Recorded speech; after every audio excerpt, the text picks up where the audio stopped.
barricades whisper in the hall, where justice wears a mask and truth begins to fall. Every thread they pull, every lie they weave, in the courtroom's dance, who's left to believe?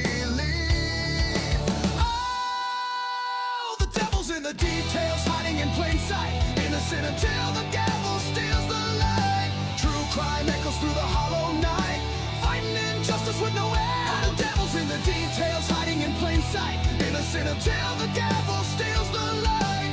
True crime echoes through the hollow night, fighting injustice with no end in sight.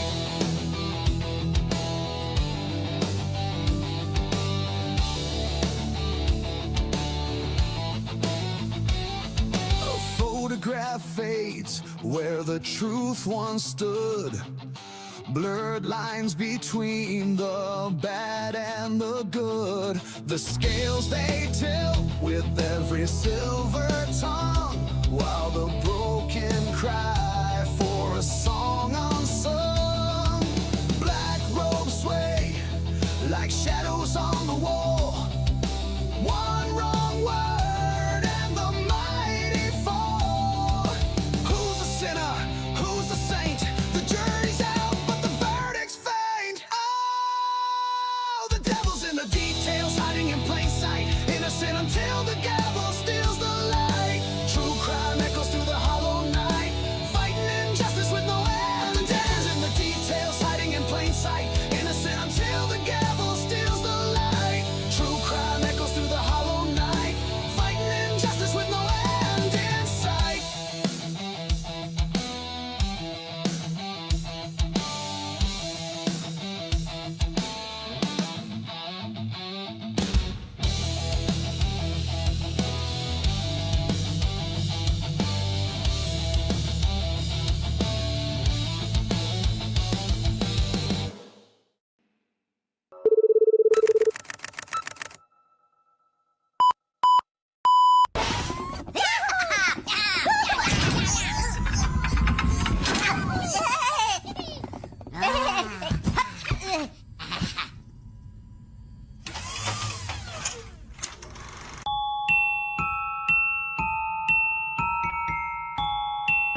Ladies and gentlemen, do you want to know why I'm here today? It's not because I want to give you a pep talk or because I want to make you feel good about yourselves. No, I'm here to tell you the truth.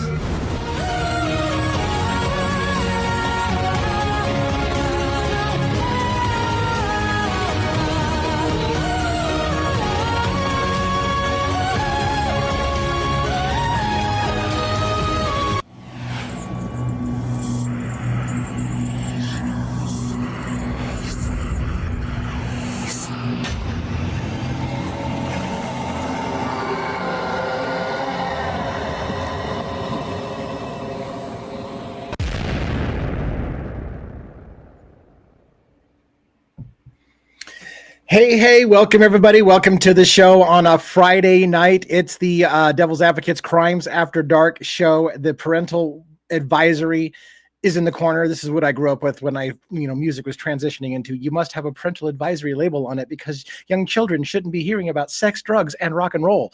This show is a little bit of probably all of that as well.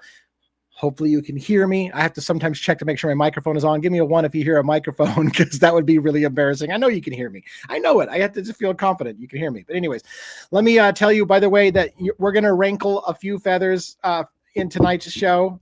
We probably rankle feathers every single night, but I've got a piece of humor I want to share with you tonight that not everyone is going to find funny. So if you're highly offended, I'll give you a warning when we get there so you can check out. You're like, that shit's not funny, DA. There was a comedian. God, who was it? There was a comedian, tall, lanky dude, Tosh, Tosh.0. Remember Daniel Tosh? I think he said, if the words have ever come out of your mouth, I don't find anything funny about that, then we can't be friends. I'm that kind of guy. I find something funny in just about everything, no matter how offensive the material might be. I find something funny about it and I can laugh about it. So if you're the kind of person who's like, there's nothing funny about that, sir, I can probably find something funny about it, and we probably have some issues. So hopefully you can hold on to your hats and not get super offended. I'm going to give you a little bit of outline about my guests. I have Robin, who I'm going to bring up on stage right now. I've got Joe from State of the Deep behind the scenes. In case you haven't been here before, in the new format of Crimes After Dark, we have kind of like a little panel thing going on. I told you I was going to bring Robin up, but Robin's going to stay tight for just a second for me to finish my monologue and to say hi to some people real quick. By the way, make sure you tell me where you're calling in from, or where you're dialing in from, or where you're watching from. I love to do that as well. So let me say some highs before I bring Robin on, and then I'll bring Joe on, and then we probably have by then we'll probably have a guest or two who will also come on. We're going to talk a little bit about all my cases, things that I found in the news today, because it's kind of a daily show, and so I just kind of covered that. So on screen, we've got Jules as a new member. Thank you so much, dialing in from Australia, I believe. So thanks for checking us out. I saw you here yesterday. You probably were here long before that. Thanks for becoming a member of the show. Super cool that you're supporting us, and you were like first here. That's amazeballs. Thank you so much. Penny from Penny from Idaho. It feels like Australia sometimes. Penny from Idaho. Things are just really quiet in Moscow, Idaho. Well, she's not in Moscow, Idaho. But anyways, she's been to Moscow, Idaho. She's been involved with Moscow, Idaho. Anyways, point being, Penny, welcome to the house. Nicola, I'm just going to say Nicola. Like all the time I said, is it Nicola or Nicola? And you freaking won't tell me because I think you like to watch me suffer. So now it's going to become Nicola because I'm just going to guess. That's the way it goes. If I'm wrong, you're going to have to shit or get off the pot because now I'm going to say it wrong. I'm not going to say it twice every time. It's not your fault. I just like, man, I got it. She won't tell me. Like, I'm sure it's Nicola, right? It's Nicola. All right. So if I'm wrong, correct me when I get to the bottom. I'll fix that. When Robin, of course, is a host backsides. Amanda B is in the house. Amanda does a lot of our artwork. The cool artwork that you're going to see is a lot of her creation. I tell her the theme, what I'm looking for, the cool stuff. Sometimes I don't tell her at all, and she just comes up with funny ass shit. If I'm on with a guest and I say something that she finds memorable, I will even forget the moment, and then all of a sudden there'll be like 15 meme photos of me saying something hilarious, like cockswagger or I don't even remember all the ones that you've done now, but if I say the wrong word, out comes a bunch of memes, and it's pretty funny shit. She's super creative with that kind of stuff. So Amanda B, it's good to have you in the house tonight as well. Essie, as always, very early. I don't think you beat Penny in here tonight. Last time, I think she was a little irritated because you beat her in here, but I don't think you beat her tonight. So there's that. Lilith Claymore. Good evening. Welcome. And she says hi to Robin. So, and of course, and to Essie as well. I won't pin all of those. Oh yeah. I got Robin fighting me for control over who we're going to pin stuff up, and that's perfectly fine. Let's see. What else do we have? Let's move down the list saying hi to people. Again, I got her muted. Lisa B. Lisa B's been very active. Is the JB or is the GB for Great Britain? Lisa B, I'm assuming from Great Britain. That's what the GB is. I'm guessing, maybe not. Let's see. Let's scroll down a little bit further. Jules from Oz. Deborah Lindsay, hello everyone. I'm gonna put that on screen for just a moment. Working my way down. Kim Karash. I always struggle with that. That's because my eyesight, like I'm on a laptop screen. I used to do this on my computer. It's a long story. The computer's behind me. Doesn't that look kind of cool back there? All that glowing shit. I paid good money for water coolers with lights and shit and all kinds of stuff. And then I would shoot from there. And I'm like, but all the cool looking stuff is behind my camera. So then I flipped it around and shot from my laptop, but it comes with the real estate that's really, really small. And these old eyes have to like squint or put on glasses. And then I hate the glasses because the glasses reflect off the lights and all shit goes wrong. So way more than you needed to know. Truth and Justice Crime with Anna D. I'm going to get her on the show one of these days. I think if I remember right, you have a YouTube channel. We'll get you on the show one of these days. Brandy J, welcome. And thanks for coming in. DA, it's Friday. Yes, it's Friday. Friday, everybody hit the Friday. I don't know where that fuck that came from. There's a song like Friday. It was horrible. Tierra Boshow. That's got to be how it pronounced. I've seen you before. Hello. Hi, everyone. Sorry, I can't pronounce the name. I suck at that. Donna L, thanks for coming into the show. Molly Bledsoe, a regular. Hey, DA. What does she say? The glove documents out. Brian K and Ethan DNA isn't on it. But the blood in the hair and the glove. Yeah, so it's funny how much stuff doesn't have Brian Coberger's DNA on it, and they just don't mention that that's not on there as well. What's up, DA? We got that. So with some of these people, the names we called out, I'm just working my way down, and then we'll get to our guests coming up, and then we'll get right into the news and some offensive material, because that is what I assure you I'm pretty good at, is offending somebody somewhere. People keep telling me to stop apologizing for offending people. It's in my nature to not be a dick. I try not to be a dick. So that's the part I'm struggling with. I hear you. I hear you all that are saying, DA, stop apologizing for frick's sake. Just be you. And I try, but I don't want to be a dick. So even when I'm being a dick, I'm like, man, I don't want to be a dick. I'm just trying to make a point. I'm not trying to be a dick. People are saying you should just be a dick. I don't know. I'll work on being a dick, but I'm trying not to be.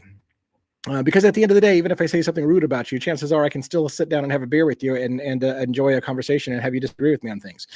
All right, we're working through here. Mama J, who else do we got in here? State of the Deep. Joe is backstage. Like I said, he's backstage. I think I just saw one. He's our law enforcement advisor, NYPD.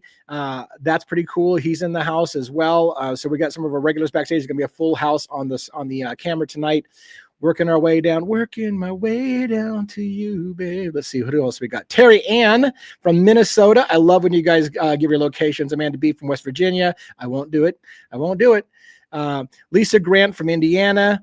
Let's see. And the won't do it thing is the Birdie's voice, because Birdie always has to do I'm not going to do it. South Carolina, Deborah Lindsay. Thank you. Donna L from Canada. This is so awesome. I love all these names coming in with locations. Pennsylvania, it looks like, from Becca. Grammy T is in the house. Almost getting through all of the stuff. Then we can get going on the show. Looks like we got AR Hayes in the house. By the way, as a teaser, for those who don't know, I believe I'm going to be on a guest appearance, kind of a surprise, if you will, guest appearance with Murder Metal Mayhem and AR Hayes tomorrow, I believe. So welcome to AR Hayes. Hope you can hang out with us, and you're welcome to join backstage if you want to join backstage, or if you just want to chill, you can do that as well. It is completely up to you. I will put you on stage if you want to be on stage or want to join us and have some thoughts. Nicola, I say it right. Nicola said I said it right. Fantastic. 1-1 disconnected and reconnected. That's a good start to our show. Okay, we're almost getting through. I swear to God. Here's the best part. Estes Crime Maze is backstage as well. Not backstage. Estes Crime Maze is watching, not necessarily backstage. So yeah, we have a full house. We're ramping up into a Friday night. I thought everybody would out getting drunk at the bars tonight. So you guys are really honoring me being here and not going out and getting drunk. Maybe you're getting drunk while watching this show. And yeah, I don't really stop talking. I just nonstop stream of consciousness. Mystica as well, listening, but got a closed chat at the moment. Enjoy the lives. Oh, that's too bad. We got some shit coming on tonight. I'm telling you. I feel like I'm going to really offend some people tonight. Manchester, England, Lisa B. Thank you very much. That's very cool. That's where the rest of the GB, Great Britain, Manchester, England. And I think we're going to have to catch up here pretty soon. There we go. Scrolling a little bit faster. So if I miss you at the end, it's just because at some point I got to bring my guests up, or they're going to be like, I'm not coming on your show ever again, dude. You never stop talking. Mary from Mary, Oregon. Mary, Oregon. Is there a place, Mary? Are you Mary from Mary, Oregon? Is there a Mary, Oregon? I'm in Oregon. I don't remember a Mary, Oregon. But then again, I'm a Washingtonian mostly. Only came to Oregon recently. All right, let's start bringing our guests up. We're not going to spend a whole lot of time doing one-on-one because they've been sitting backstage for so long. I feel horrible for them. So there's Robin. Let me get her mic unmuted. How you doing tonight, Robin? I am doing well. Hello, Denton. How's everybody? Nice.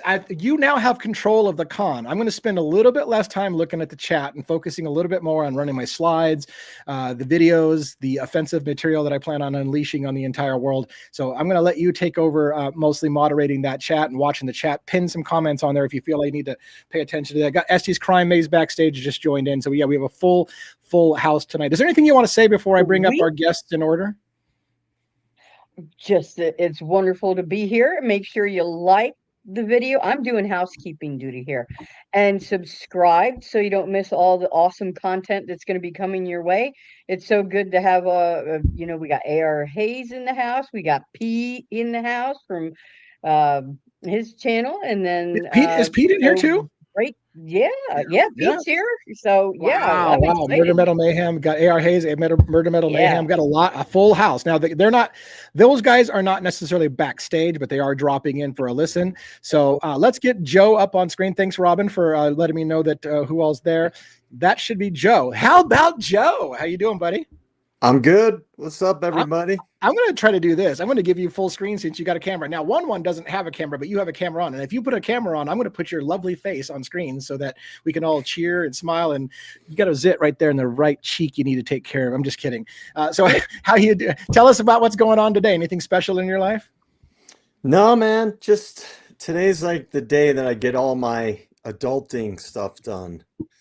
Laundry and cleaning and all that fun stuff. Yeah, normally Sunday is my day for adulting, but very cool. Well, I'm glad that you took some time out of your day to join us.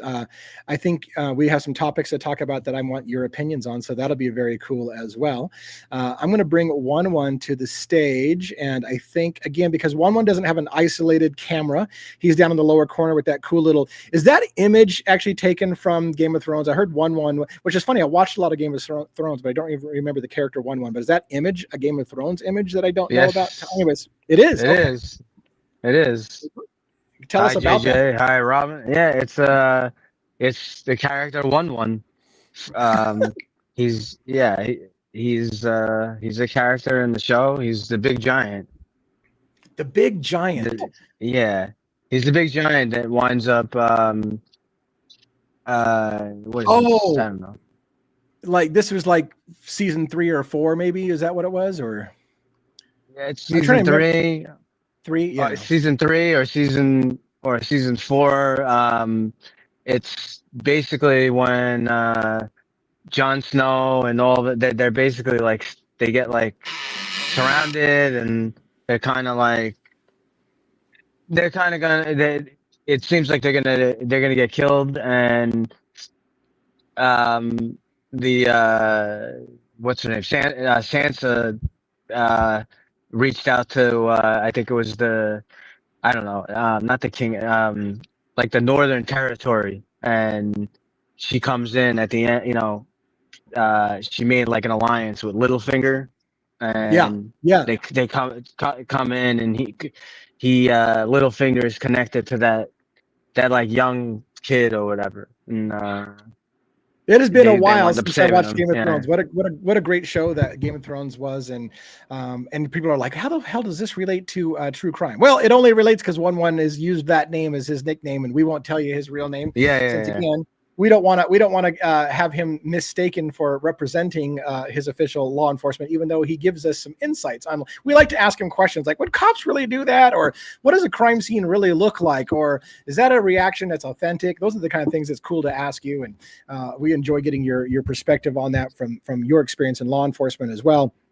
So welcome to the show. We got Jason Estes on screen. By the way, we had a big fail today with Jason Estes. I'm going to put Jason front and center. Same thing. You got your own camera. How you doing tonight? Excellent, all considering. Thank you, even though I couldn't go live, and I profusely apologize to you and everybody else that wanted to listen to me. And thank you for trying to set it up. I don't know what happened. I think I let you down somehow. I was showing you the ropes and showing you how to go live. I saw the countdown timer saying, it's 20 something minutes before you're going to go. I left you thinking we're in good shape. And then I was waiting for you to go live, and it never happened. And I'm like, what the hell happened? And so don't know what went wrong, but we'll work on getting you. Here's the thing. When you're first starting out, there's going to be missteps. So that was just a little misstep. It's a hiccup in the road. You look back, you'll never remember this shit that day. So it'll be good. We'll get you going. Thank you. It's good to see you. I apologize to Joe and 1-1 and Robin for that. Yeah, did you know that Joe actually stayed late for work so that he could watch your show? He stayed late for work and was like, damn it, I could have gone home, but I'm staying here waiting for Estes Crime Maze. So he's showing a lot of love and support. I let him down. I let him know it was my fault. I was weeping. I wept. Oh, you wept. You see, yeah. Joe, State of the Deep was waiting for you. 1-1. You just let everyone down. What a huge fail you were today. Like that's just horrible. So anyways, I think this is at the moment the full panel. We don't have anybody else waiting backstage. We do have, I think, maybe in the wings, A.R. Hayes and Pete Altieri from Murder Metal Mayhem. They are invited to join with the link if they would like to. If they don't, that is fine as well. We're going to go ahead and get into a little bit of the introductions of what we do. This is kind of what I would call a panel format. I'm going to bring up some topics. My guests are going to talk about things. I'm going to ask their opinions. They're going to bring up stuff that they saw today that I didn't see from time to time, especially if I don't have enough content. But for now, let me see if I can bring up on screen my cool. That's not what you want. See, this is where I fail as well. I don't fail as spectacularly as Estes Crime Maze. When he fails spectacularly. But this is just a minor fail. So let me see if I can get this off here. I'm busting your nuts, right? I'm just teasing you. Anyways, so there's my slides. Amanda B again did my cool little branding of I got the little devil's advocates and little imps that are playful. I thought it'd be playful, but however, I told her, look, this is the Crimes After Dark show. This is a little bit more adult. We're going to offend some people in this show. So let's go for a little darker, a little grittier feel than the cute little imps we had. We had some really cute imps for a while.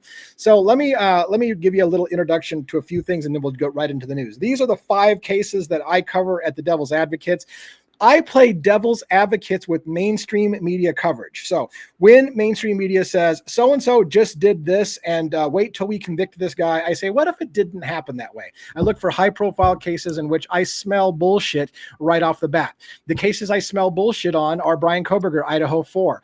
Even though he's confessed to that crime and he's pled guilty and the trial is over, that story is not over. I have big news about that today. I have big things we talked about today, a big video that came out today.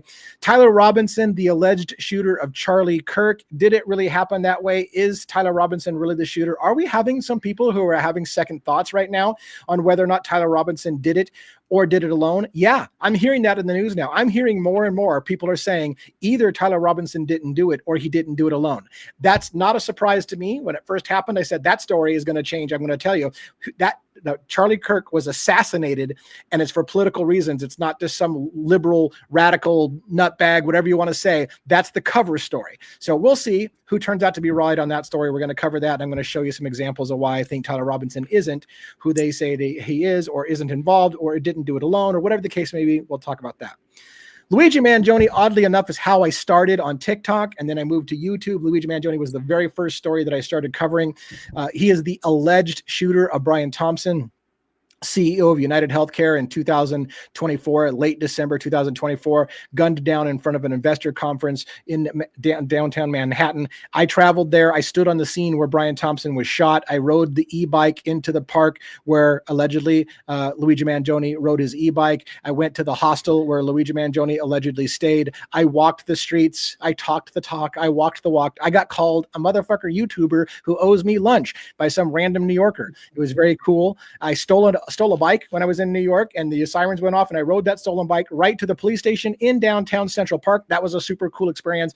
I'm growing some mighty cojones.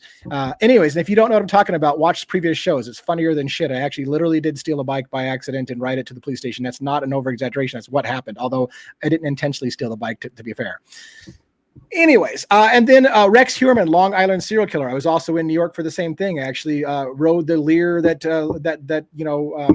Rex Heuermann rode into Manhattan from Massapequa. I went to his hometown. I walked past and video recorded his house, walked the streets of his neighborhood, went on a ride with a law enforcement officer, like who's it was in my car as we did a ride along, and actually rode Gilgo Beach and the place where the killer allegedly was dumping bodies, and talked about, would this be a good place? Is this where we would dump bodies? Why did he dump the body there? We did that on camera. So if you didn't see that, that's all there. We still have the footage. I did a daytime drive just with me, and then I took out law enforcement in the car, and we talked about it as well. And I busted his nuts about how he wanted to go for donuts afterwards. That just seems to be a thing with cops. They want donuts. So we did that as well.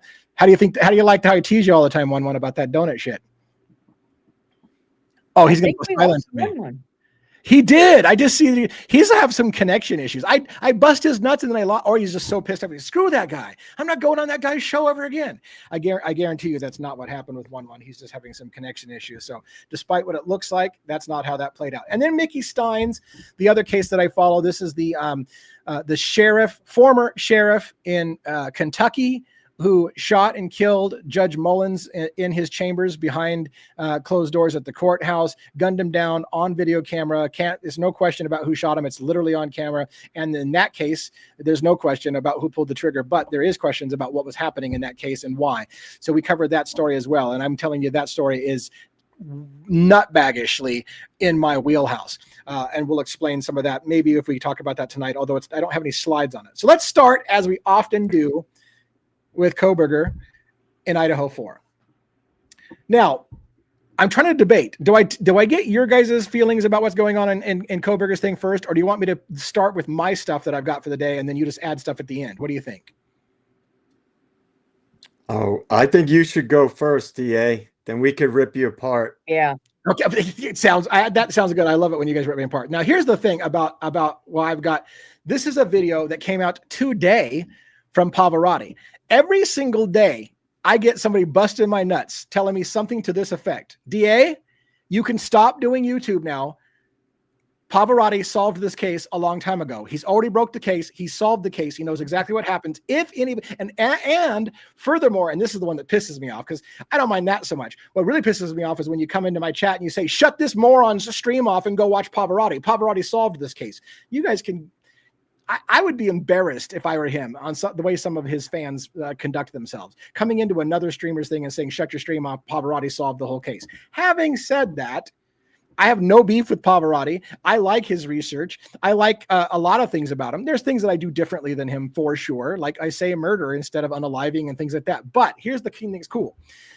Today I was watching Pavarotti. People are busting my nuts because don't you realize that, you know, Malwich is the killer and so-and-so is the killer and so-and-so. And there's half a dozen people that over the course of time Pavarotti has mentioned. And today he said something that inspired me to do one more video again today about Brent Kopacka. He said, well, I'm not just going to say what he said. I'm going to play it for you. 3 minutes and 25 seconds is the time frame that I want to show. I'm going to pull up his video here in a second. I'm going to put it on screen with audio. I'm going to play it for you so you can hear it yourself. And then we're going to look at 4 minutes and 41 seconds as well. So let's see if I can pull this off. I'm going to go ahead and remove this from screen for a minute. While I'm pulling this up, guys, talk for a minute or say something about Pavarotti and our little feud, if you not our feud, but how people conduct themselves while I pull this up for everybody to look at. Let's see. Okay, nobody talked. Bob does a hell of a lot of research, that's for sure. What's that?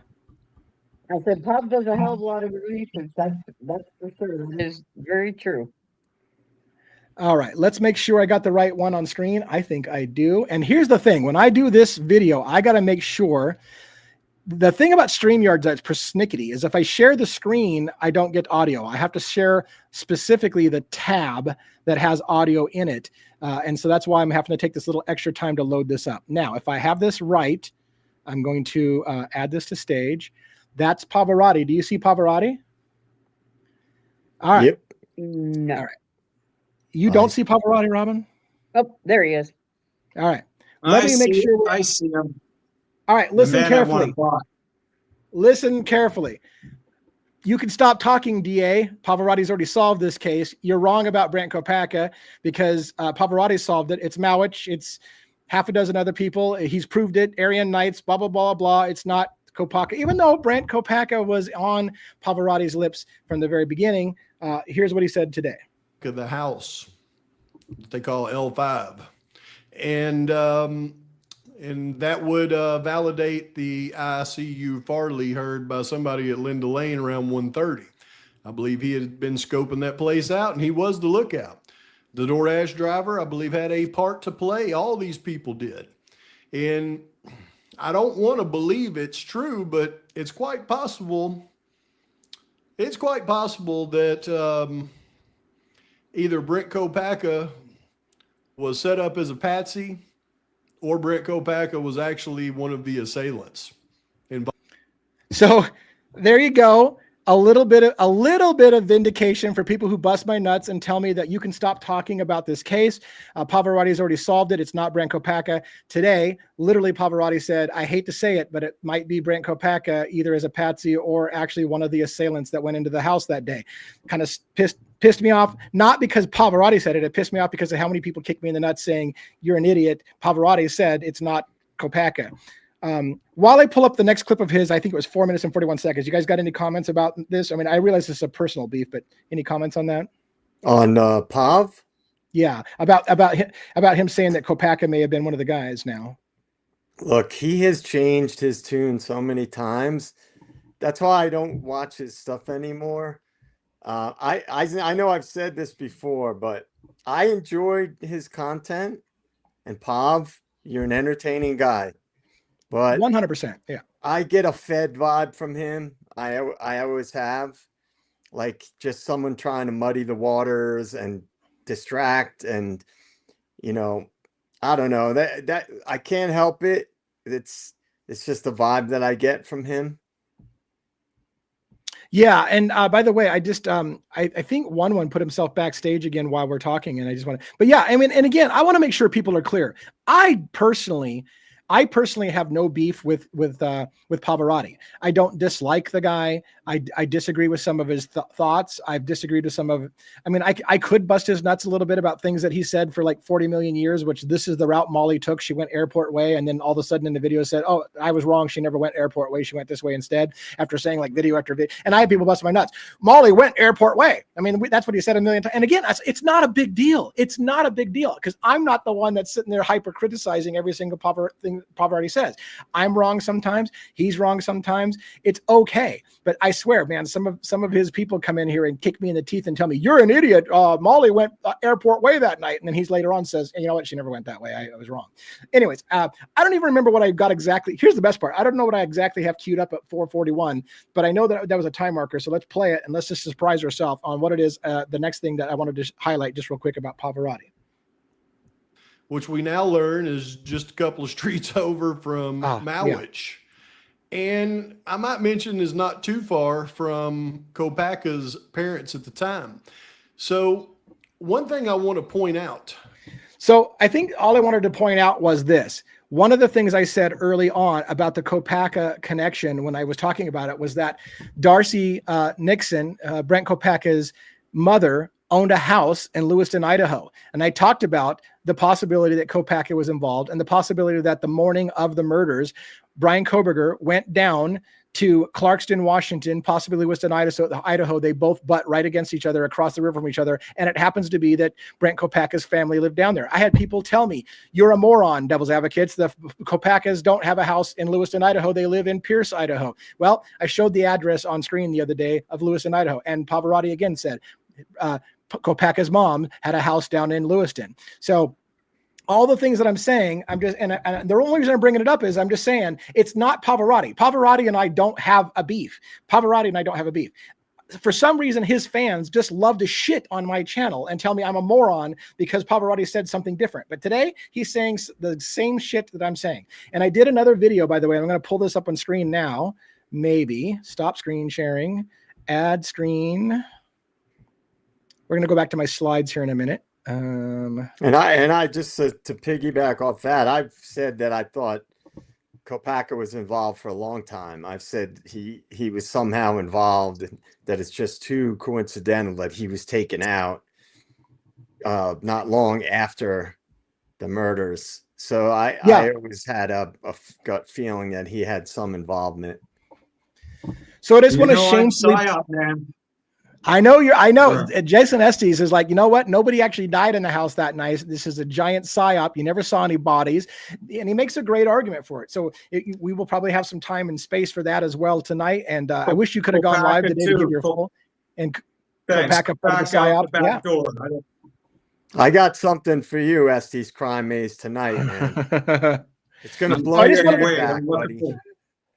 I just want to share with you, I want to shamelessly plug my video. I had a video that came out today, Knife Sheath Hypothesis, Why the 911 Call Delay, a New Theory. Excellent. Did you like it? Yeah. So you talked very, very fast, but very clear, and it was amazing information. Well, thank you very much. And one of the things that I point out is the possibility in this scenario, and you can watch, I encourage you to go watch that video later, is the possibility that this could possibly explain the 911 call delay, which is that if Dylan knew the killers, if there was more than one killer, and if when they came in and they committed the crime, they left the scene, somebody went, "Oh shit, where's the fucking knife sheath? Does anybody have the knife sheath? Where's the knife sheath?" And they're looking for the knife sheath. Problem is that knife sheath might have been literally under the body of Maddie Mogan. And so time goes by as they're trying to find the knife sheath. And there's been evidence in the documents that there was a cleanup effort that was made, that there was possibly more than one assailant in the house, that time had gone by. And it could be that they literally were looking for the, "Oh shit, where's the hell's the knife sheath? I lost the knife sheath in this thing." And they were looking for it, but they didn't look, maybe because somebody didn't want to disturb the body. Maybe, again, now that's Jason Estes, if there even was a body. I understand that in your argument, there probably wasn't even a body, and this whole thing just is a whole bullshit psyop thing. And I get that. But if there was a body, there's a possibility that the knife sheath was part of the reason for the delays. They were looking for, they knew they fucked up and they left the knife sheath behind, and there was a search on for the knife sheath, but they couldn't find it. And eventually someone said, you can't wait any longer. You got to fucking call 911. You cannot do this any longer. Call 911 and get the ball rolling. You're just going to have to fucking let that knife sheath go. So that's a possibility. I lay out a lot of reasons why I think that's the case. And we're going to move on to something else here at the moment. Oh, now let me go back because we're not done with Coberger. Here's the thing. I'm trying to get my slides under control. I've got a song. Oh my God. This is that moment. This is that moment in the show. I'm going to offend a whole shit ton of people. Let me say Here this. we go. Let me say this. Daniel Tosh said, if you can't find, if there's anything out there that you say, I can't find anything funny about that, sir, then you and I shouldn't be friends. This is one of those moments. I find this funny. Some of you are going to find this highly offensive. So bear with me. If you need to check out Devil's Advocates, I used to support you, but you played that goddamn song. Here's the thing. Somebody used AI to make a song about Dylan's interview of, it pretty much happened at 4 a.m. This song is called Pretty Much, and it's about Dylan. Listen to the lyrics, because remember, and in my opinion, the police treated Dylan very well. The police, they really were nice to her. They told her, hey, look, you're not in trouble. Just, they kind of coached her along, told her what she had to say. This song is Pretty Much. Let me see if I can pull this up on screen for you. It's going to offend some people, I guarantee you. Well, I wish I could have played, by the way, the actual or done the captions for the song, but let's just put it up here and go here. I don't recall. No. Here we go. All right, Pretty Much.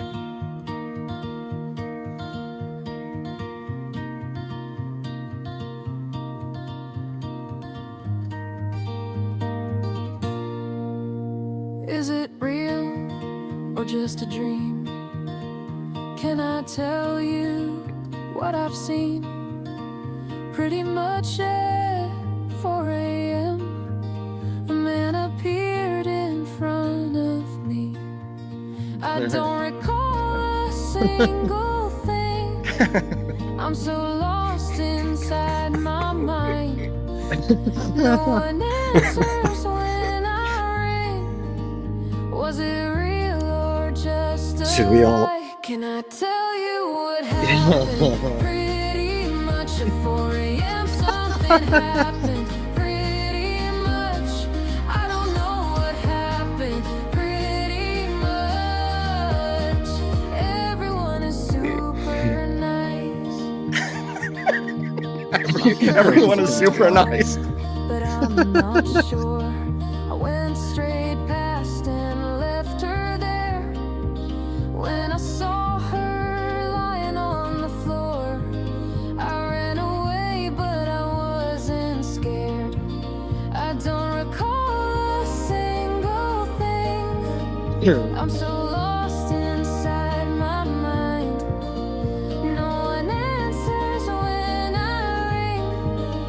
Was it real or just a lie? Can I tell you what happened? Pretty much at 4 a.m. something happened. Pretty much, I don't know what happened. Pretty much, everyone is super nice. No one's answering. I'm really confused. I'm not remembering. Please make me excuse. It's horrible. We should all go to hell for that one. It wasn't like Oh, there's more. anything Oh, shit. wrong. I don't know if this is real or not. She danced with the dog and sang a Oh, wow. song. She What danced with the happened, dog. I don't know. I forgot. I don't recall a single thing. I'm so lost inside my mind. No one answers when I Oh ring. my God. Was right. it real or just a lie? Can I tell you what happened? Pretty much at 4 a.m. something happened. Pretty much, I don't know what happened. pretty much. Everyone is super nice. I don't remember at all. Oh boy. I don't yeah, know we're what's funnier, the song or the fact that somebody made it. no AI made that shit. That's just pure Yeah. AI genius. Right, but That's just pure. somebody, Fed created the it lyrics or using something. AI. Oh my god. That, by the way, was I'm super offended. How dare you, Lee? it is terribly inappropriate.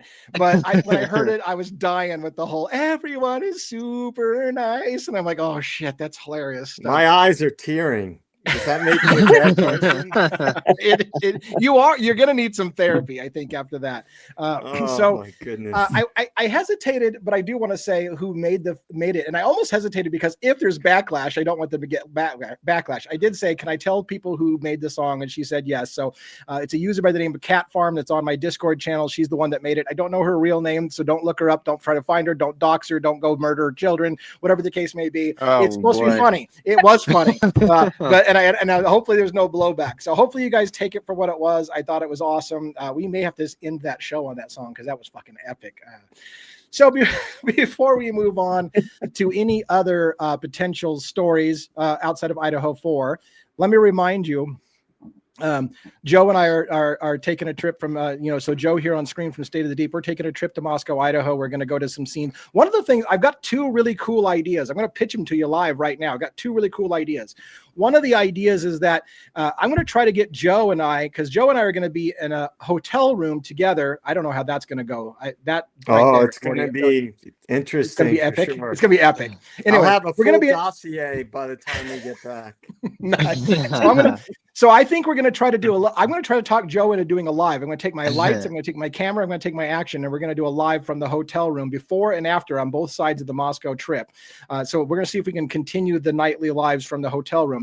But then I thought, here's the thing. I'm going to let Robin take over the show on days that we're in Moscow, Pullman area, and she can run the show. And Joe and I will try to call in with our phones to the live and join as guests on location potentially, and maybe take a live poll and say, where do you want us to drive or stand and shoot and talk to you from that place? Now, don't get us killed, don't get us shot. And there's a part of me that thinks to myself, that's a horrible idea, telling people, oh, guess where I'm going to be standing right now in about 5 minutes. I'm going to go beat that MFer down. So it could be a bad idea, but I thought it would be something that would be fun to do. We'll see. Maybe we'll rethink that and Joe will be like, fuck, we're not doing that. We'll do that in tape delay. Maybe we're not doing it in real time. I don't know. But that's just a thought I had. We'll see how that goes. We're not going to bother anybody when we're down there, so don't worry about us knocking on doors and insulting people and getting people's face and saying, what do you think happened here? I'm not that kind of guy, but we are going to walk some streets. We are going to talk about some things, and we are going to share our thoughts and opinions as we walk the neighborhood and drives. I'm going to try to get Joe. I'll tell you what I'm going to try. Here's what I got planned for Joe and for you guys to watch if you guys are interested. I'm going to take Joe. I'm going to drive him to Lewiston, Idaho. I'm going to drive him past the house that's registered to the Kopackas. I'm going to drive him to Clarkston, Washington, and we're going to look at the Costco where supposedly Brian Coberger went to Costco the next day. We're going to go past Kate's Cup of Joe where his Elantra was seen on camera that morning of the murders. We're going to go down to the river where I think somebody could have dumped a knife on the river. We're going to go across the bridge where many people said Brian Coberger probably dumped the knife if he had the knife on him over the bridge and into the Snake River. We're going to drive the Snake River all the way along up to Wawaway Park. Wawaway Park is where Brian Coberger allegedly was stargazing that night, and half of America, or no, 3/4 of America said, bullshit, you weren't out stargazing on a cloudy night at Wawaway Park. We're going to go to Wawaway Park. That's at least my intent, to make Joe go to Wawaway Park. We'll go into Pullman. We'll go into Washington. We'll go past Coberger's apartment. We'll go past Kopacka's alleged apartment. There's real questions about whether Kopacka was staying there. By the way, we got the other address where Kopacka almost certainly was staying. We're going to go past that location as well. We'll go past, of course, 1122 King Road residence that doesn't exist anymore because they tore it down, because apparently nobody on the jury would have wanted to actually see the fucking house for themselves. So we'll just tear that shit down because no juror wanted to go into the house and actually test whether or not that it could have happened that way. Anyways, that's a side rant. We're going to go past there. We'll go to lots of places. Hell, we might even end up in some locations famous to the scene, like restaurants or bars or whatever the case may be. But shh, I don't know if I want to tell a lot of people that because we'll probably get smoked. How's your fist fighting skills, by the way, Joe? Can you hold your own if we get into a bar fight? It's been a minute since I've had to throw down, but I used but to you might be. I used to be able to take care of myself pretty well. Well, it'll be a good test to see if two old men can take on a bunch of college students in a frat or something like that. It could be dangerous, but I might we'll be see. armed, so I'm not. That You might be. May Yeah, warning. Might be armed. make sure you have your get out of jail free card with you. That's a great Oh, point. yeah. I don't know if it'll fly with Moscow Police Department, but we'll see about that. I think I might get if I get a random call from someone from law enforcement in Idaho. you better pick up, and you better say DA is a good guy. He's not out there to hurt anybody. The den might have to come and rescue us. Yeah, so I think Idaho's open carry, to be fair. So he probably could get away. You can't go into a bar with a gun, but I think it's open carry. But anyways, all things aside, by the way, for those who don't know, one of the really cool things about 1-1 is when I went out to New York and I met 1-1, I actually got to, I hope, is it okay to talk about this stuff? I can't, Yeah, you never heard me not, okay. Fine. So 1-1 invited me. So again, 1-1 is NYPD. He loved the show early on. I actually, when I first met him, I was stunned. I'm like, no way a police officer is watching the show. I don't know why I was super surprised about that, because actually in the Luigi Mangione case, I had an officer early on who was watching my show all the time. And I had to educate him on the fact that in Pennsylvania, it is not illegal to present false identification to a police officer if you've not been informed that you're under investigation. And he was like, I've busted people for false ID all the time. I didn't know that was a thing. And he had to look it up and double check me. And I was like, wow, I just taught a cop about law in Pennsylvania, which is different. It's different in different states. Yeah. But the point being is that when you met, I was like, there's no way NYPD is watching this show and is okay with it, kind of thing. Well, unbeknownst to me, he's one of the biggest parts of my show now. I went out, I met the guy, fabulous man. He took me to a shooting range where I got to shoot with NYPD officers. Super cool thing. It was just a super neat experience. And he gave me a special gesture, which was a coin and a card. And I didn't know. I don't have a lot of law enforcement. In fact, I don't have any law enforcement friends. So it was new to me. I don't have anybody in my family. I'm like, hey, that's a really nice looking coin. And he's like, yeah. I had to look it up later on. It's called a challenge coin. Officers give those out sometimes to people who are special, who are friends of the force, or they think recognizing for doing something important. I think in his part, he recognizes that he believes in the presumption of innocence and the fight for people's civil liberties and treating the accused properly. And like I say many, many times, even good cops don't like bad cops. So I think 1-1 that experience was amazing. That experience was amazing. I love the fact that you are one of the good guys standing up for saying, look, bad policing is bad policing, and that's got to stop too. And that's fantastic. I am during the day, but at night, remember, we did You're a have vampire. no. Well, I'm a vampire, but we also scour the area where to dump bodies. So yeah, that's true. That's true. On the video, it's hilarious. On the video, when I got 1-1 in the car, I said, by the way, unbeknownst to you, by the way, I've got a body in the trunk, and now you're going to help me find a location to dump it. And he got real quiet for a moment, like, I'm kidding, dude. Like we don't have a body in the trunk. It's okay. But yeah, we did a trip on that. It was super cool. Great moment. So any other comments, thoughts about Idaho 4 before we move into Tyler Robinson, Charlie Kirk stuff for the evening? Well, I have to be an instigator, as usual. What I would like to propose, two things. You guys can pick. Number one, assume that Coberger did it alone, right? Let's just assume that, regardless of what you believe. Okay. And lay out what you believe the motive was. And that's number one. Number two, what is your craziest theory that you've thought of with this case? One that could be totally unlikely or seem like it's a totally crazy idea. Those are the two things that I think would be interesting to address. All right, challenge accepted. So let's do one at a time. I'm going to do this. So here's the task that I hear from Joe. We're going to go around the panel. We're going to all of us say if. And that's something. Now, this is going to be a test to see if you have the ability to get outside of your comfort zone. Because I realize some of you think there's no way in hell Brian Coberger did it, and it was a psyop, and nobody actually died in the house. What Joe's asking us is for you to put on a hat for a moment and say, if it's true, Brian Coberger did it, give me your best explanation about what the motive was for doing it. So I'm going to go first. We'll go Robin. We'll go 1-1. We'll go Essies. So if Brian Coberger did it, My best guess on why he did it is it was basically showing off about how good he had learned forensic psychology and criminology. It was like it would be like his master's thesis or his PhD thesis. I'm going to prove that I know how to pull off the perfect crime. And so to me, it would be like an ego thing. Like I learned criminology. I know criminology like the back of my hand. I can pull off the perfect crime and get away with it. And it's almost like his doctoral thesis. Here's the proof that I am the best at this because I can pull off this murder. And then something went wrong and he got caught or he got fingered or he got whatever the case may be. So that would be my best motivation. I don't think it's the incel story that he just couldn't get laid. And so he had to go wipe out a house of 4 people, but not 6 and all the other shit that doesn't make sense. My biggest logic would be he intentionally did it because it was basically his way of proving he was smarter than everybody else and he could get away with the murder, but he fucked up somehow and didn't get away with it. I think there's holes in my own theory. So that's mine. Robin, do you have any thoughts about if Coberger did it, why he did it? Mine is saying if he did it, it was to prove to Catherine Ramsland that he could fool her into thinking that he was quote unquote normal, and so that he could rub her face in it one day when she would interview him for one of her books. Ooh, that's impressive. That's deep. That's pretty deep stuff. Yep, that's my theory. Yeah. Nice. Joe, how about you? You're the one that pitched the idea.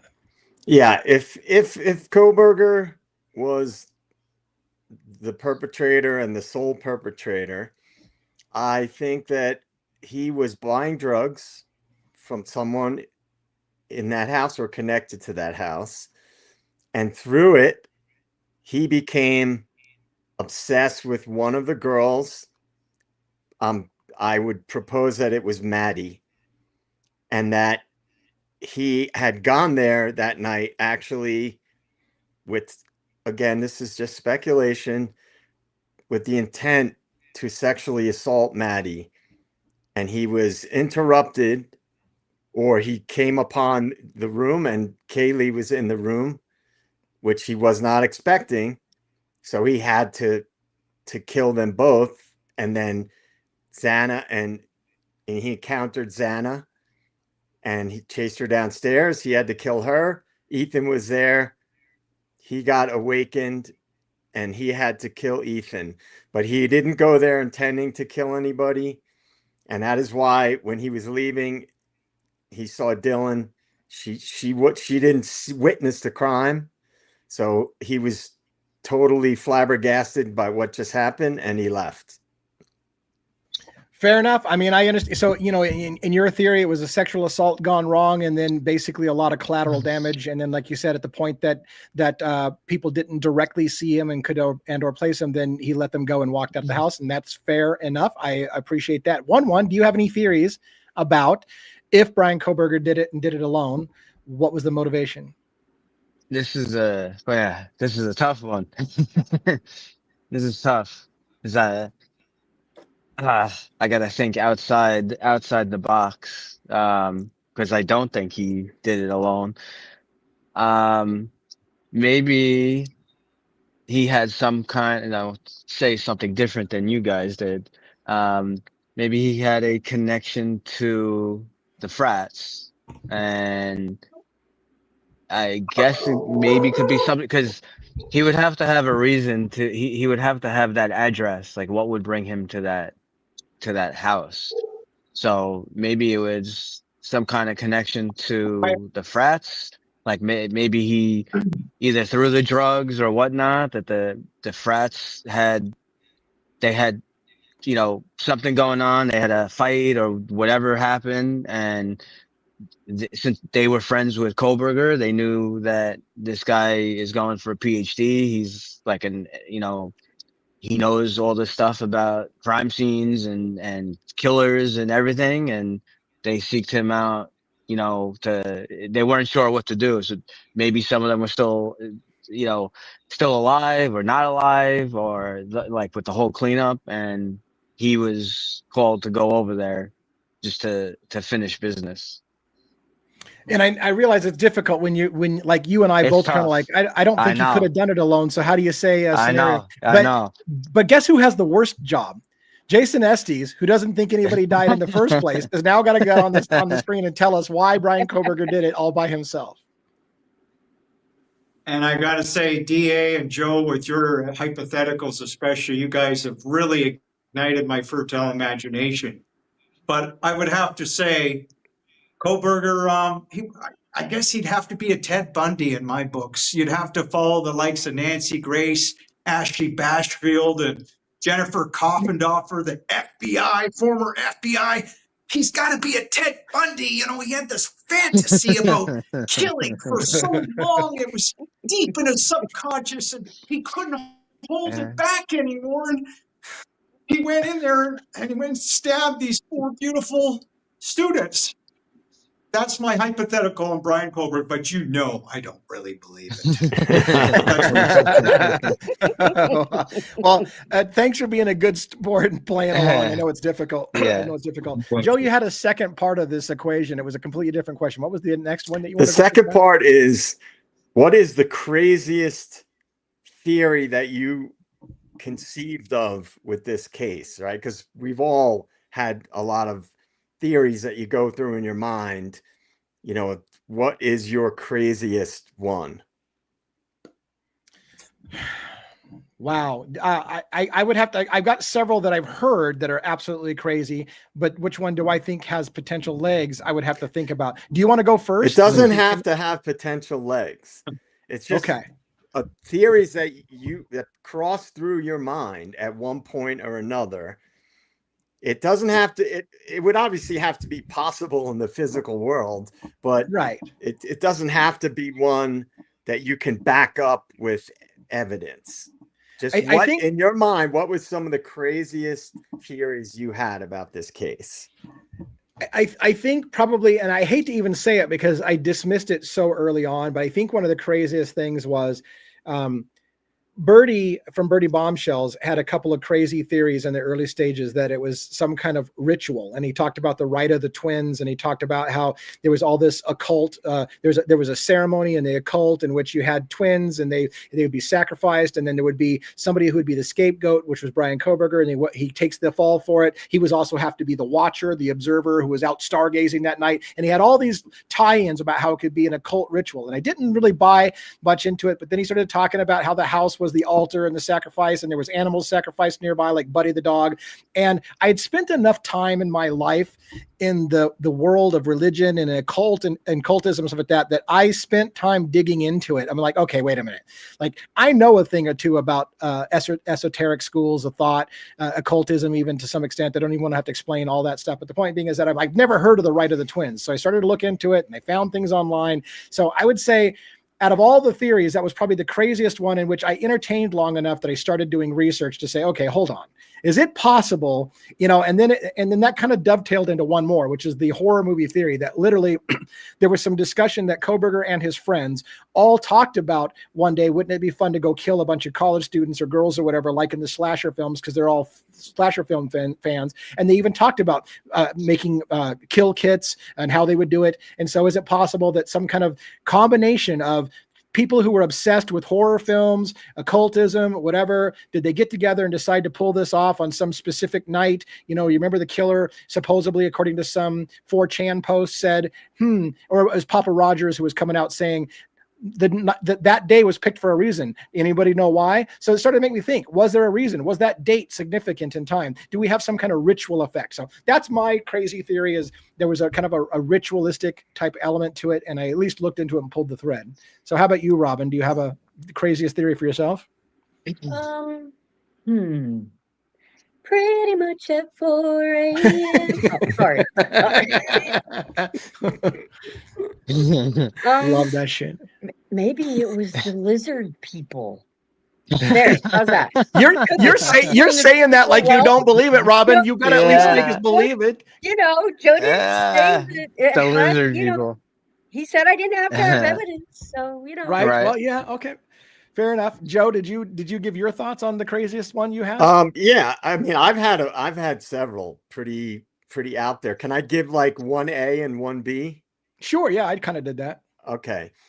The craziest one that I thought of was that this was like a corporate espionage type hit that was done to facilitate profits for big companies. So the same banks all own all the major, when I say own, they control majority shares or have controlling shares in all the media companies, right?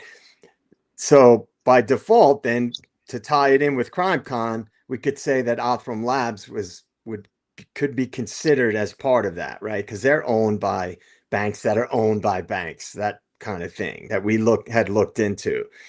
That this was carried out as basically like a corporate hit, something that would create a massive media, flood, and a lot of money would be made by very powerful entities. And the girls were in that house were, very active on social media, and they had a presence online. They were attractive girls, etc. It would have been deemed to be a high profile thing where in the long term, a lot of money could have been extracted from a case like that. Now, I realize the holes in that theory because I've thought of all the holes. And so this is one aspect of it. To piggyback that onto Estes crime maze, or they were never killed. But it was done as a corporate operation to make a lot of money by different entities. So that's one aspect of it. My B is, I think, a little bit more plausible, is that there was trafficking going on in that area and the feds were involved in it. And Grant Kopaka was used basically as a pawn and to carry out murders, and they had to take him out because he would have had connections potentially to operations, because again, he did train at Fort Bragg, which has a pretty deep and dark history. So I want to say, I want to get credit. I really want to get credit from Estes Crime Maze that I didn't even list the WITSEC extraction removal operation as my most crazy theory. Did you see that? Like, I didn't put it as like, you're absolutely nutbaggish. The one that I just completely ruled out from day one was I didn't even put it there. So by the way, I want some credit, sir, that it wasn't the most crazy thing I've entertained in this thing. One. What do you think is probably the most crazy conspiracy theory or whatever, a thought that you had that might be plausible, that you gave some real serious consideration to? I kind of got two. I got many, but I guess two that I guess could be plausible. I haven't really, it's like rumors. I haven't really seen much of any evidence to back it up. One was something, they both kind of involve Kaylee. One is that, I guess, there's been, I guess through her friends and whatnot, that she was kind of involved with true crime, kind of stuff. She was into that, and that, yeah, like the one big thing is like, yeah, we heard, okay, she was kind of investigating maybe something with, what is it, Hannah Claire and the other guy, the guy that possibly, like they said, committed suicide or whatever, that drowned or whatever. I forget his name.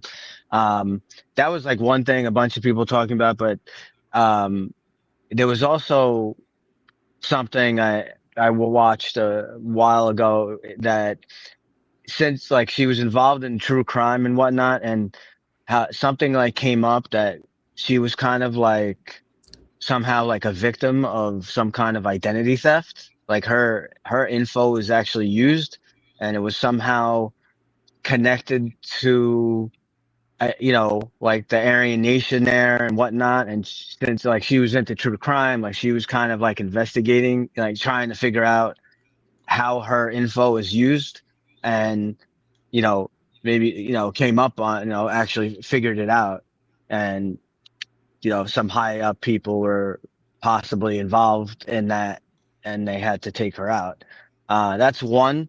And I guess my 1B again with Kaylee was again along the lines of, I know there's like all this talk, possibly she was doing OnlyFans and this and that, but there's a theory out there. There's some kind of church or something that's in the area there where there's like, I don't know if I don't think it's actually proven. I guess it's a rumor that it's not like a regular church. It's like I guess the men of the church, like they basically like hire girls to like come in and do all this, sexual stuff or do all kinds of weird stuff. And that Kaylee, actually worked there. She was hired, and something happened. Something went wrong, with that. And Estes Crime Maze, are you ready? Yeah, I'm ready, dude. It might blow your minds, but I've got an active imagination at times too. So the Whitsick angle, I think, again, I've always thought that the students are alive, but I also used to fantasize that maybe beautiful Maddie and Kaylee, they called me. And from Puerto Rico, where you have the federal witness security program in the United States in Puerto Rico. They're frolicking on the beaches from the extraction operation. I don't know where Ethan is. I've never really thought about him, where the heck he is. He could be in Puerto Rico too. And then on the Brian Coberger angle and Kopaka that you guys love to get into so much, I sometimes think, did they have a love affair? I can't prove this. I have no way of knowing, but I sometimes wonder, was that connection a love affair? So these are just some crazy thoughts. I think we learned a lot about Jason Estes' fantasies at this moment. That's fantastic. I love that. By the way, I didn't give. Don't It's all good.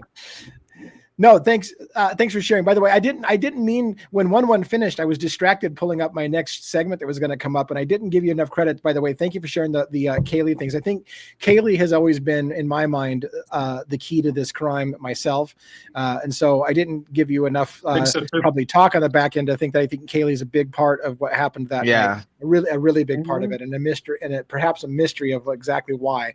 I've got theories about why she fits in, but I think Kaylee is a major part of that whole thing. Right. So thanks all for sharing. Thanks you, Joe, for giving us the exercise. I'm gonna move on to Tyler Robinson. I've got a few things about Tyler Robinson. I don't have any major pieces about Luigi Mangione, Mickey Steins, or the Long Island serial killer. So we're gonna mostly just focus on Tyler Robinson for a little bit. We'll hit briefly on the others. We'll take some questions and answers from the audience, and then we're gonna end this show with Pretty Much by Dylan, because I need to hear it one more time. I do need to hear that one more time. But so.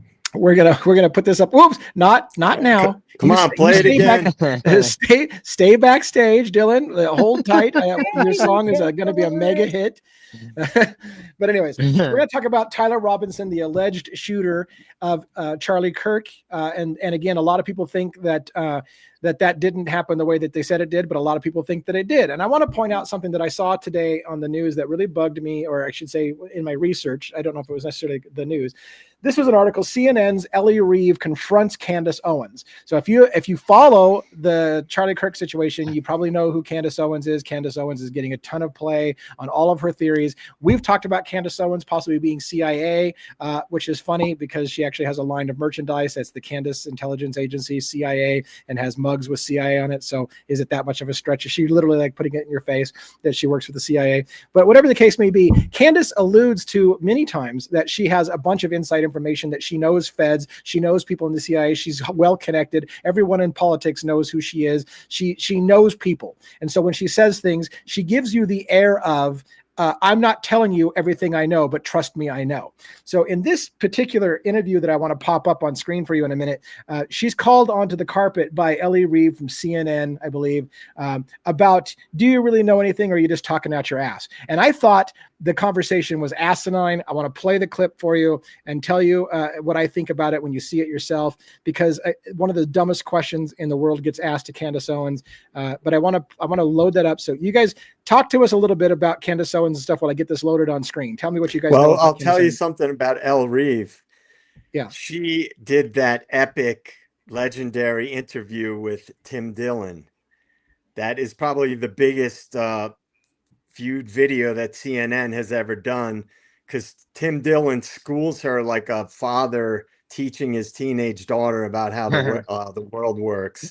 I highly recommend everybody go watch the Elle Reeve Tim Dillon interview. It's one of the greatest things you'll ever see in your life. All right. Anything else that you guys want to say before I bring on this amazing interview question and stuff that I have problems with? Well, one thing I want to say is, like, Candace Owens, whether she's CIA or not, she can't expose her sources, right? Or she'll never be able to get inside information, right? So it's pretty standard operating procedure. If you're a high profile person who does investigative and citizen journalism, to not reveal your sources.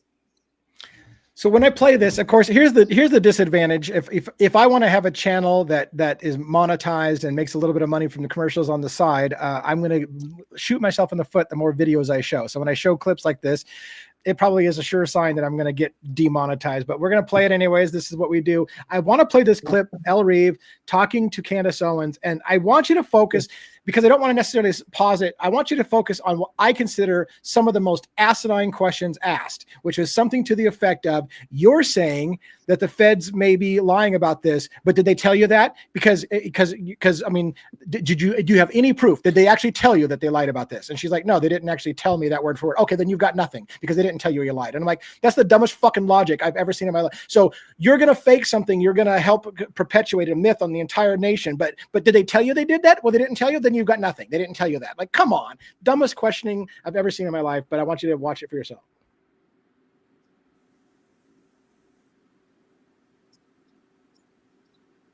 Audio? Yeah, we need audio. Okay. No audio, you said, right? All right, hold on. Yeah. No. Let me fix that. Thank you for catching that very quickly. And by the way, that the comments in that CNN video where she interviews Tim Dillon are the greatest comedy show you'll ever see in your life. They make the video. All right. So you don't talk over her. Somebody get ready to type a 1 if you can hear audio when I play it this time. When you say you believe that Charlie Kirk was betrayed by someone close to him, what do you mean? I think that in the coming weeks, there's going to be a lot of financial reports that are coming out. And I, first and foremost, do not believe that Tyler Robinson killed Charlie Kirk. I want to be very clear on that.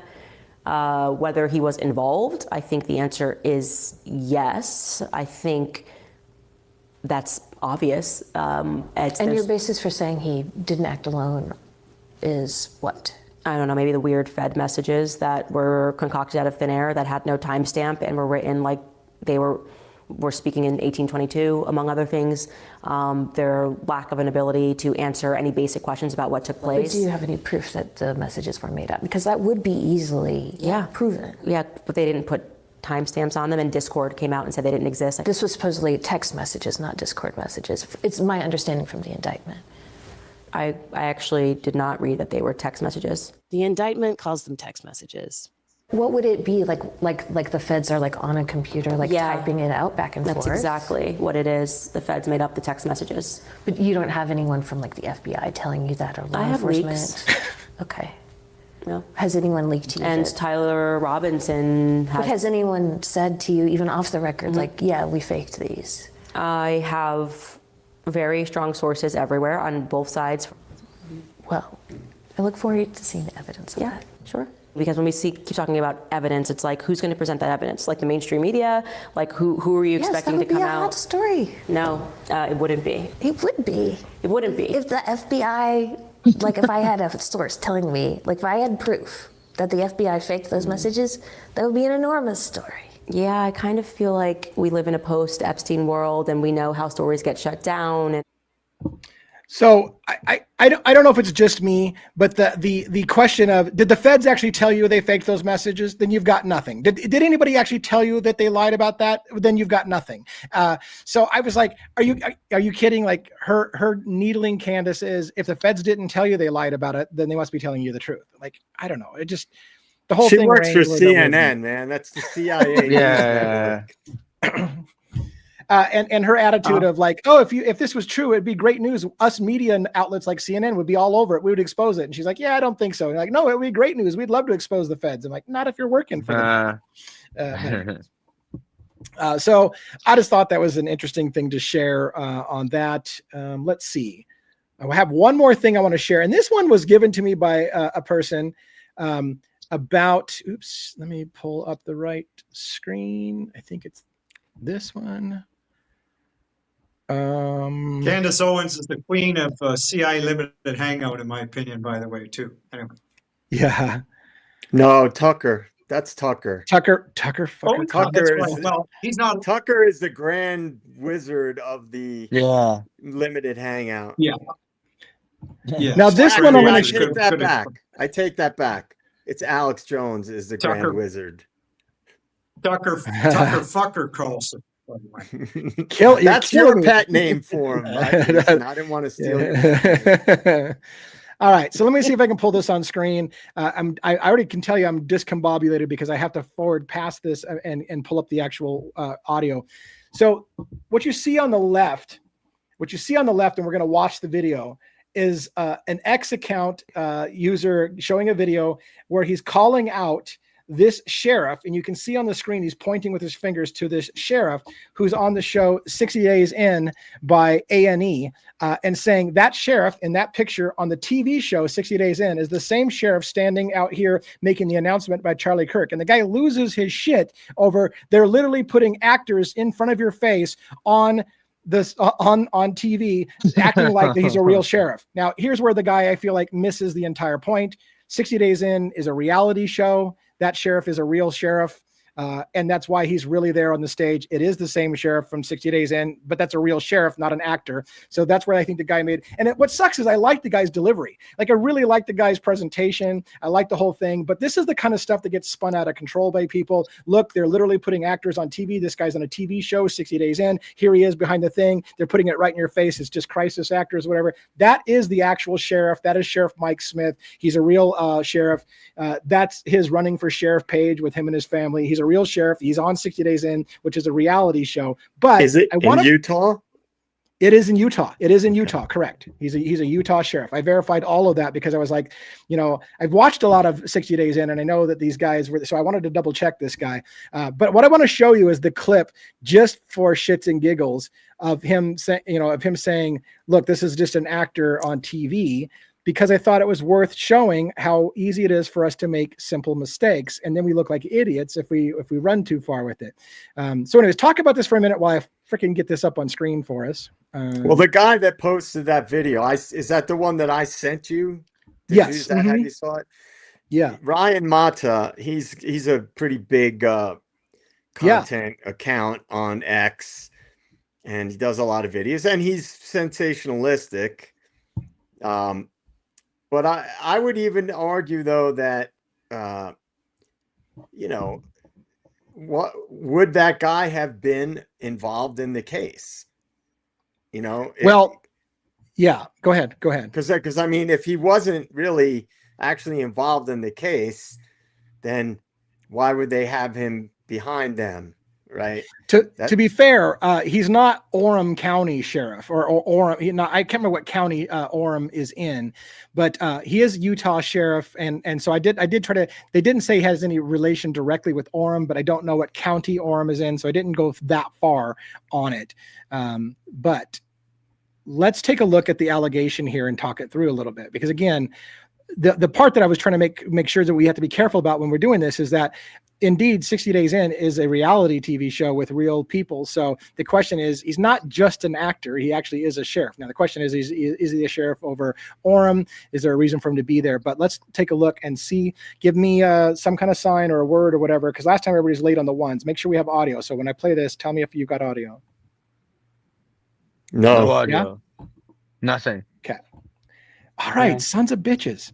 Uno momento, por favor. I will get the audio fixed here in a second. Yeah, Ryan Mata does a lot of pretty over the top and animated, videos and things like that. I'm not sure. Yeah, and I liked his delivery. I liked his style, but I don't know that this was legit. Okay, let's try it one more time. Are you ready? I'm gonna try so hard to not drop a ton of F-bombs in this video, but what the hell is this? So my man who goes by @DanTheMan8236 over on X, him and his wife or him and his girlfriend are watching this video, right? They were watching the Charlie Kirk assassination, and they said something was just off. This whole setup, this entire operation, it just felt fake. I'm not saying the Charlie Kirk assassination was fake. I think Charlie's really dead. I'm saying all of the optics, the trial, the investigation, the law enforcement officers, the podium, the press conferences.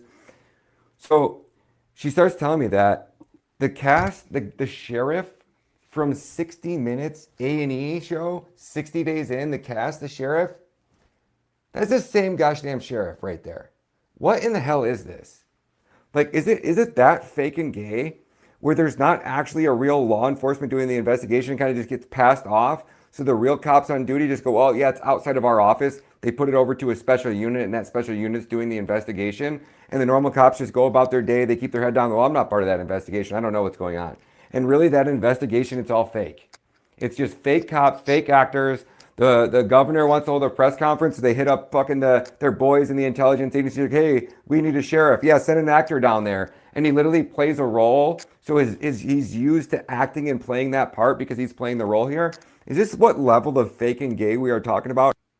So that's all the further we really need to go about that. Again, the thing that I think, and again, I'm not trying to bust the user's balls. I'm trying to use it as an example of simple mistakes that we can make. That, in my opinion, that sheriff is not just an actor. He's not an actor on TV. He happens to play in a reality TV show. That season happens to be about a prison in Utah, which is why he's featured on that particular season. Every season, 60 Days In moves to a different state, a different county or whatever, and there's different people on there. That season just happened to be on Utah. And so it's one of those easy mistakes, but we need to be careful because it makes us kind of look a little foolish, unless you think I missed something and that is just an actor. But I'm pretty sure that actually is the actual sheriff in Utah, and that's why he's not an actor. He's actually a sheriff and why he was on stage. I think he had everything else right about the staging and all that. But if I met this guy, I would say, why do you think Kirk, why are you so adamant that you think Kirk was legitimately assassinated? Psyop, he's extracted out the back door. Dude, he was calling you out, Essie's Crime Maze. I was calling you out. I was not calling him out. I was not calling him out. All right, so a couple things real quick. And I realize it's a Friday night and people are needing to get to the bars and get their drink on and their swerve on, also with that. So we dropped a little bit of the viewership. I don't know if it's the Charlie Kirk thing versus the Idaho thing, but I don't have a lot on the following cases. I want to show you a real quick thing.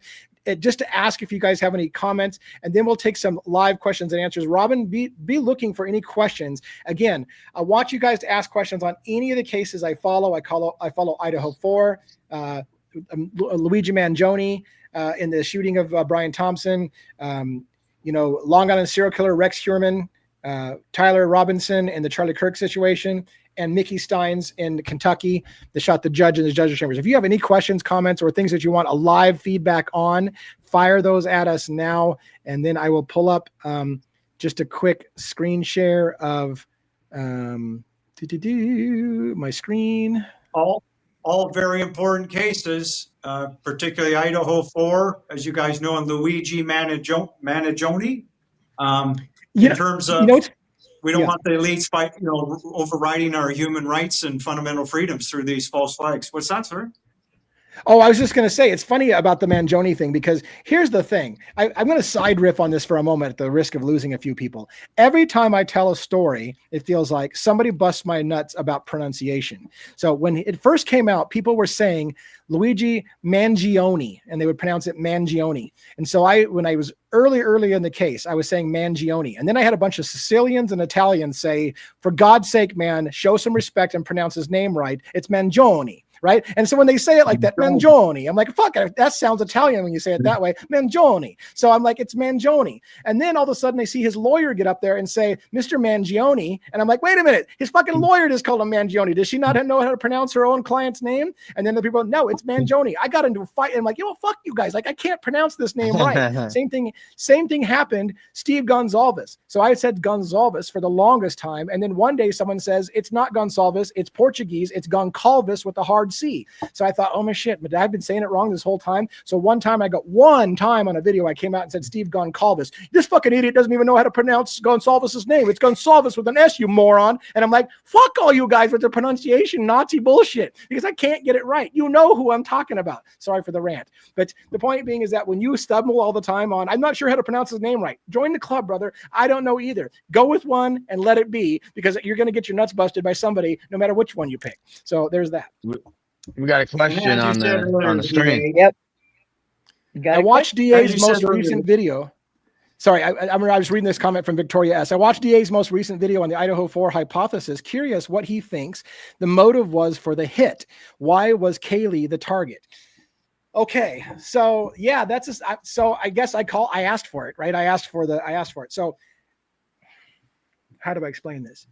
I have long stated, and this is one of the most unpopular things ever. I have long stated that I felt Kaylee was the hit because of the breakup with Jack DeCour. And I know that's a super unpopular thing. I think Jack DeCour was losing the love of his life. Kaylee was going to move to Texas. She was going to take his dog. If anybody had motive, when somebody, and early on, the Idaho State Police or the Moscow State Police stated, we believe this was a targeted attack. There was early indications they thought one person in that house was the true target of the attack. Several things they said. Kaylee received wounds that were worse than anyone else. We know to this day, Kaylee's face was mutilated beyond recognition. She had more stab wounds to her face than anybody else. Somebody was personally pissed off at Kaylee in particular, which is why I say Kaylee, I think, was the target of that hit. Having said that, it gets complicated. So do I think Jack DeCour went into the house and did it? I don't necessarily think that's not what I'm saying. Although it would explain if somebody had a personal relationship with her and felt betrayed with her, why she would get more wounds and a worse, a vicious attack, because it's personal. And everybody else could have, and if to follow the thread, if Jack DeCour was taking out his revenge on the girl that if I can't have you, no one else can have. People have asked me, well, why would he attack the others? Well, all of them came from Coeur d'Alene together. They were all friends from Coeur d'Alene. Xana was from that area, Post Falls, Coeur d'Alene area. She knew them from Coeur d'Alene. Jack DeCour was from Coeur d'Alene with her.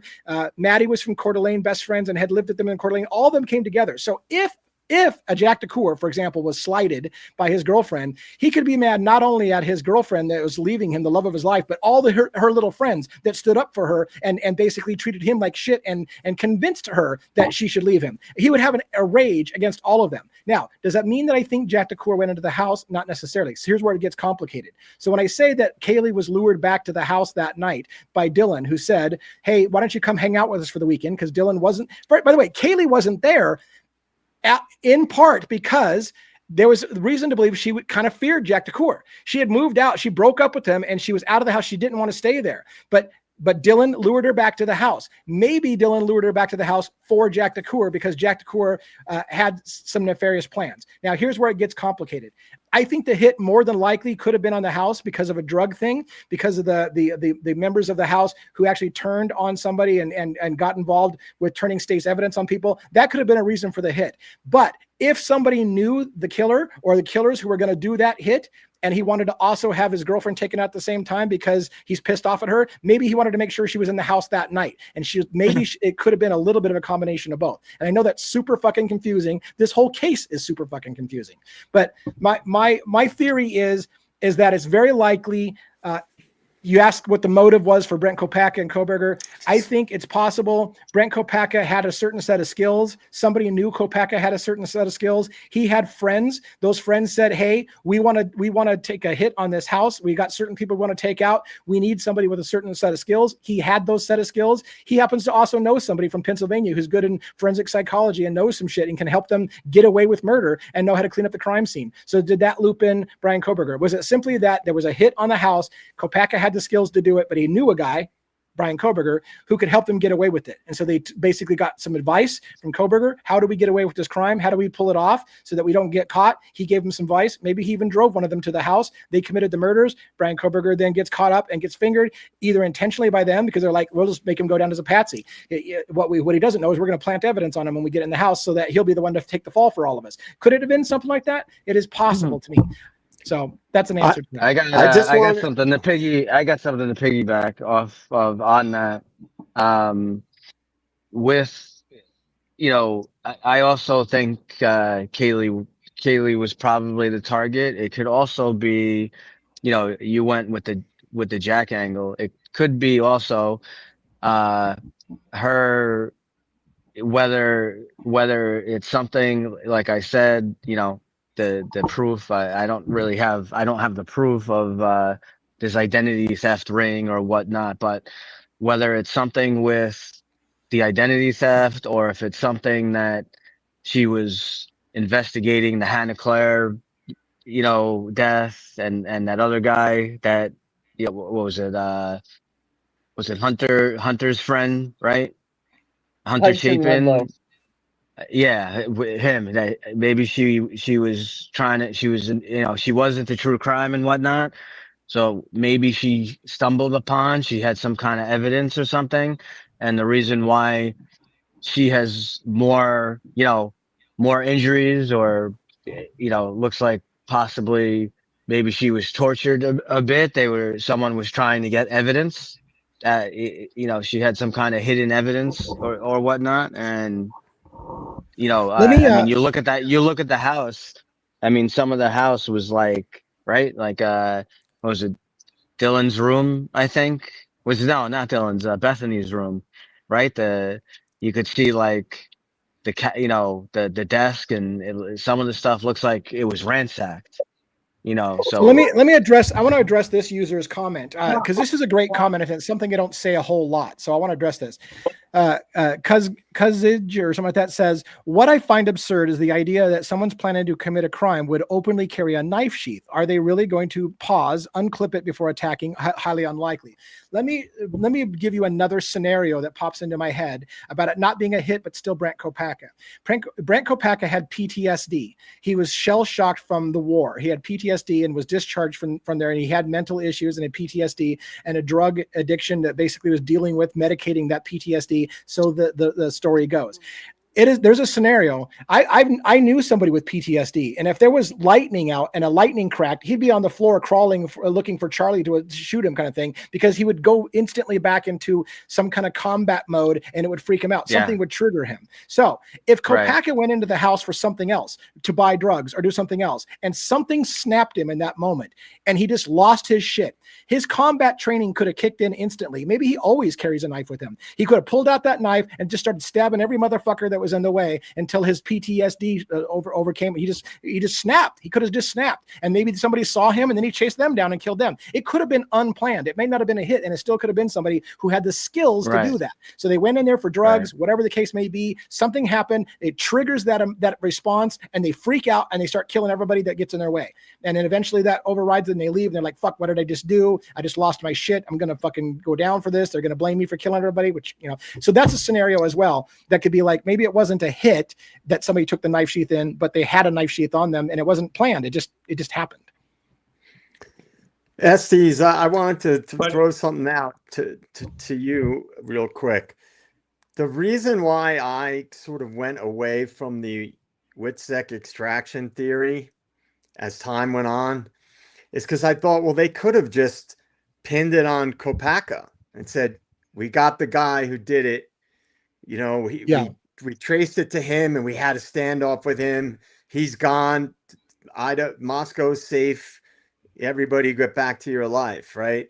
rather than going through all the hassle of finding another guy and going through all the, ins and outs of, creating fake evidence, et cetera, et cetera. So that was one of the things that kind of put me off of that idea, because I had thought that at one point too, that this could simply be a WITSEC extraction because one of them was a CI.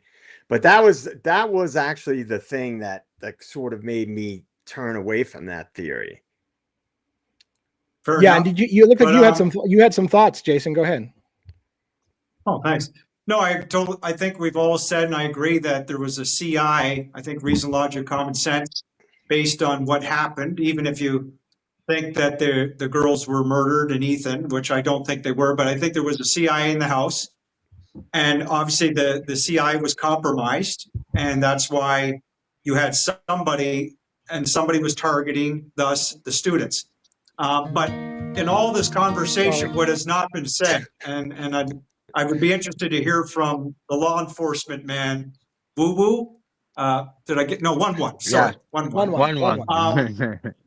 Is that, and from all of you, where's the conversation about the U.S. Marshals and all this and the undercover cops that we know, right? Yeah. Who are all over the place. Yeah. Wouldn't they be surveilling that house, and they would have what they call passive, I forget what the name is, passive monitoring surveillance, where they'll go into the financial records of some of the students, especially if they're a confidential informant. They'll have all kinds of different monitoring surveillance, right? Steve G said they had surveillance. Right. So to make a long story short, the U.S. Marshals would be, you'd have to think they're the laziest people in the world, in my opinion, to allow a so-called atrocity to happen that night. And it doesn't mean it's easy. They would have to go covert and extract these students. I think that's what took place. But sir, what's that? I got a theory about that, and I'm not saying I'm right, but I got a theory about that. There was a multi-jurisdictional drug task force operating in the area. That's known. That's fact. That's in the paperwork. There was a multi-jurisdictional drug task force. So it is, and Homeland Security at one point was involved in this. There's documents of Homeland Security doing investigation in this. Homeland Security shouldn't be involved in a murder in Moscow, Idaho. The only reason, in my opinion, that Homeland Security is involved in it is because there's a potential drug angle with drugs coming over the Mexican border, and Homeland Security gets involved through the drug angle. So that, again, leads to the potential drug angle. If the feds, including the Homeland Security Department and the multi-jurisdictional drug task force, had been watching that house and watching the trial with the parents turning state's evidence against the Aryan Knights or those who were involved in the drug trade, if that was all going on and the feds were actively monitoring it, is there a scenario in which somebody in the Aryan Knights, whatever, reaches out to a contract killer, maybe a Brent Kopaka with the skills, and they're like, and they hired somebody to do a hit on that, and that's why they knew it was coming. That's why they knew that the thing was coming. They knew that from their inside sources. Then that's part of the reason why I say there could be a cover-up, because when it went to shit and they didn't stop it, and the whole house got wiped out, they're like, fuck, we can't admit we knew that was coming and didn't stop it. We can't admit that we've been watching all these people. We know exactly who Coberger is. We know exactly who Kopaka is. We know what's going on. We know the hit's been ordered on the house, and we still stood by and let it happen. We're going to look like shit. So there could be a reason why that would have been a huge cover up after it happened. Okay, it doesn't explain. No, that's awesome. It doesn't explain Steve G's actions and his behaviors, in my opinion. And it doesn't explain the other parents with a fake grieving, in my opinion. And it doesn't explain Kaylee photobombing her mother, as you know, as we talked about the other night, the day before. I think this was all pre-planned for this extraction. And I don't want to shoot you down, Jason. I don't want to shoot you down. So this is just for the audience. I think my answers to that is Steve G was being fed by a Fed. Steve G had an inside federal agent from the FBI telling him, trust us, Steve, we're going to get the right guy. And he took their cue. And that's why we see confusion from Steve G. We see confusion because he's being handled by the FBI to say certain things and only talk about certain things. And here's the problem. Steve G started going off the rails. He's like, I'm not just going to fucking sit by and let you guys tell me what happened. I'm going to hire a private investigator and get the answers myself. And Steve G was threatened by the FBI saying, you will not talk to the confidential informant in here. You will not talk to Bethany Funk about what she saw. He was ready to confront Bethany Funk about what she saw that night. And they told him, leave her alone. Don't contact Bethany Funk. She's under protection. So I think there was there's a really convoluted web behind this on why Steve G's actions don't make sense, because he's being handled and he's being told what to say, but at the same time he's like, this is my daughter, I'm going to get to the fucking bottom of what happened, and I'm going to hire somebody, and I'm not going to stay by. But there's moments where they bring him back into line, and there's moments when he gets out of line, and so we get all confused. What the fuck was Steve G? Why can't he stay consistent? Because he's trying to ride the line. He's trying to figure out what he can say and what he can't say as he's being handled by the FBI. I see that there's different layers, but it doesn't explain this man not crying with his beloved, beautiful daughter, and they had a good relationship. He never breaks down. You know, the wife acts frantic, and the wife, it doesn't explain. Christy G, remember saying, Maddie just bought a new house, and you can buy a new house when you're in the federal witness security program. That's a fact at times. Yeah. No, they're all, I mean, here's the thing. This case is not going away because we can't get solid answers. And every single time they release new information, it just leads to more questions and more like, well, how the fuck does that make any sense? So this whole case is a nightmare. The sad thing is, for a large amount of Americans, they're perfectly happy with Brian Coberger pled guilty. And so this is done. Why the hell are you talking about it? And they'll shame us for talking about it. They'll shame us for trying to say, but this doesn't make sense. We're just a bunch of clickbaiters trying to make money off of poor families, and we should leave everybody the hell alone. It's a shitstorm. This whole case is going to drive me to families. They got a lot of money now after this so-called atrocity. But one, can I ask DA one a question? Yeah. Yeah. Go ahead. Okay. One. In your experience, and we respect obviously that you served, and we appreciate you protecting our human rights, and again, fundamental freedoms in your job description that you did. Do you think the U.S. Marshals would be asleep at the wheel potentially that night, that gangbangers or cartel members could really go in there and do what they did, get out clean, or do you have a lot of questions about that? It's definitely highly suspicious. You're not wrong to bring that up. But if they definitely had some kind of operation going on, it again could be something just, went haywire. I do, looking at your side that, we didn't see the bodies and all that. And I know you're going by that. Well, they did catch it in time, and that's why, they got them before anything happened. They got them all out. But it also could be the opposite too, that there was this operation going on. And even though that all these people are involved, I mean, we have operations all the time that stuff goes wrong, someone, it could be at any given moment, I don't know, it could be something that someone said or something is picked up on, and that info is relayed to someone else, and they realize, how did Kaylee know, that there's a CI in there, or how would they know this info or know that? And like, we got to take action right away. And it just unfolded so quick that they weren't. I could see it both ways. I could see like your side. Oh, well, they got them out.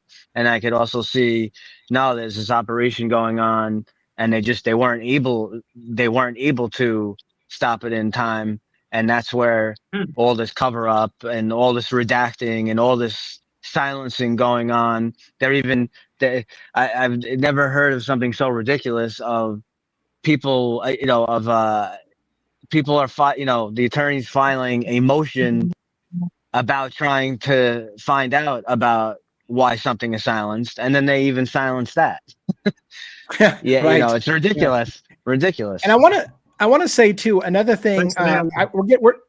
We're getting close to wrapping up for the night. I do want to end, by the way, on warning everybody that I'm going to play that offensive song one more time, because I just think it's funny and it's worth listening to. And if you find offensive in that, then check out before the end of the show. We're going to end. We're going to let Dylan play us out with pretty much a song generated by AI that just cracks my ass up. We're going to play out that. But I want to say that when people ask the questions, why doesn't if Brian Coberger knows that he didn't do it and he knows who did, why doesn't he say something and rescue himself? If Dylan knows something, if Bethany knows something, why don't they say something? If the killers are still out there, That's why nobody's fucking talking.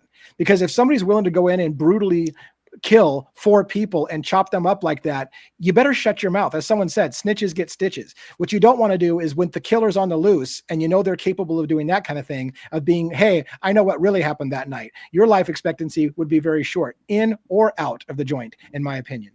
But that's part of my reason why people would maybe still keep their mouth shut about this, because if the killers are still out there, or if it's an organization and they have other killers, maybe the killer, maybe that killer is dead. But you know what? If it's an organization, they've got other killers. You're not going to want to go against an organization and start naming names if there's other killers out there in the wind.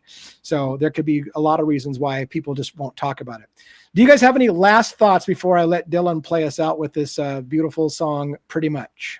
I'll just say something real quick. Just to plug DA's video again with of his theory of what he thinks happened. Excellent video.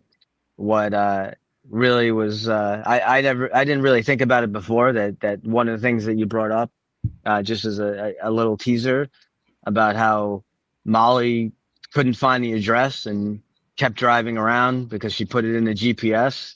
And I never thought about, well, maybe, what you brought up, Coberger, whatever. I know he turned his phone off, yes, but he used maybe it was a burner phone. Maybe they used Kopaka's phone, right? Just to remind everyone, Kopaka's phone was wiped, which is ridiculous. So that tells you right there something is going on. How is this guy murdered? Or whatever. He's killed by the police and his phone mysteriously gets wiped. But bringing up that fact that maybe, they have all this thing about the car that keeps turning around and making U-turns and whatever. Maybe also whatever GPS program or whatever they use, assuming Kohlberger is the one driving, he also plugged that into the GPS and had the same problem that Molly had, that it brought him to the back of the house and he couldn't find the front. So I think that was a really, really good point. Thank you so much. And I feel like even now, I don't know that we hit it very good. I'm gonna just summarize it one more time. Molly McMichael was delivering food to the house. She claimed under testimony that the GPS couldn't find the front of 1122 King Road resident, and she looped around a lot trying to find the front of the house, couldn't find the house. It eventually took her to the back side of the house, which is the same place they say that Brian Koberger parked. And as I alleged, if Brian Koberger was doing the same thing, he didn't know the house. They said that. Bill Thompson said, we have no reason to figure out why Brian Koberger picked that house. What if he didn't pick the house? What if he literally was told, drop this person off at this location, here's the address, put it into his GPS, and just like Molly McMichael, it drove him all around that fucking neighborhood trying to find the front door and eventually put him at the back of the house. And that's why Brian Koberger was there. Maybe he only had an address and he had no idea what house he was going to and couldn't find it. That is a thing to think about if you want to watch the video and kind of think about that.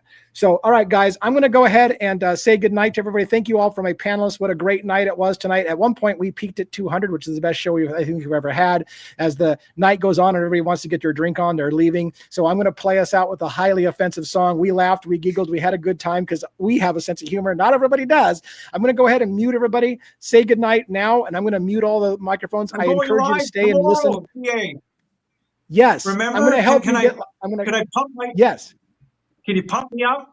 Live tomorrow going 4 p.m. If you guys would join me this time, hopefully DA his help will be will make it, and I'd love to have you guys on. Yeah, 4 p.m. Eastern Standard Time. 4 Eastern Standard Time. Yes. I will try to be helping him get that thing sent out for his first live. So check out his show, Jason Estes Crime Maze. Make sure you follow that on YouTube. The rest of my panelists, thank you so much for being here tonight. I can't wait to do it again. I think it's going to be tomorrow night. We're going to do it again. And with that, I'm going to go ahead and mute everybody. I'm going to put Dylan on screen. Check out Deep Devils too. And the Deep Devils show, where we get into a lot of the whole kind of stuff about all the drug angle shit and the CIA cutouts and stuff like that, which might relate to this case as well. So this is a song generated by AI. It's going to be offensive to a lot of people, but I think you might enjoy it. Take a listen. I'm dancing in the background.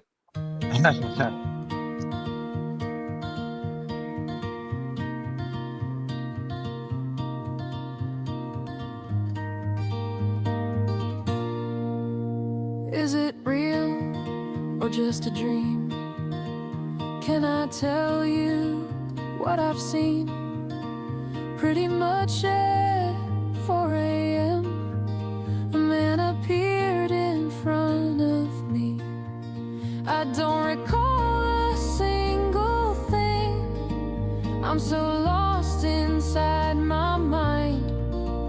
No one answers when I ring. Was it real or just a lie? Can I tell you what happened? Pretty much at 4 a.m. something happened. Pretty much, I don't know what happened. Pretty much, everyone is super nice. My friends were home, but I'm not sure. I went straight past and left her there. When I saw her lying on the floor, I ran away, but I wasn't scared. I don't recall a single thing. I'm so lost inside my mind. No one answers when I ring. Was it real or just a lie? Can I tell you what happened? Pretty much at 4 a.m. something happened. Pretty much, I don't know what happened. Pretty much, everyone is super nice. No one's answering. I'm really confused. I'm not remembering. Please may I be excused. It wasn't like anything was wrong. I don't know if this is real or not. She danced with the dog and sang a song. What happened? I don't know. I forgot. I don't recall a single thing. I'm so lost inside my mind. No one answers when I ring. Was it